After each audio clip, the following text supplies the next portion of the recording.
Aquesta actuació que hem fet ací al paratge del Borrell crec que és l'exemple que obri també la porta al que és la bona gestió en administrar diners públics en un postincendi o en la gestió del que ha sigut posterior a un incendi. Efectivament, jo crec que els tempos han sigut exquisits i s'ha fet molt bé.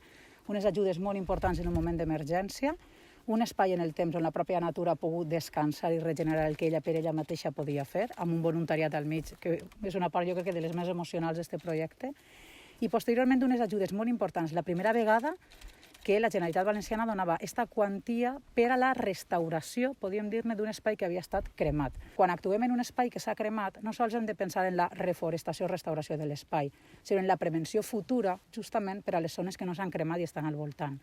Per això un percentatge molt gran dels diners d'esta última ajuda s'havia destinat a la recuperació dels dipòsits d'aigua, justament per estar ja preparats, perquè no vulguem que passe, però en futures desgràcies no tinguem una situació, podríem dir-ne, molt millor a l'hora de poder reaccionar.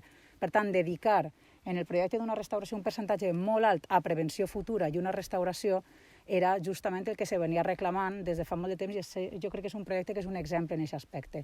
La diversitat o biodiversitat que es buscava amb el projecte. Teníem una pinada molt bonica, però un barranc no ha de ser exclusivament una pinada.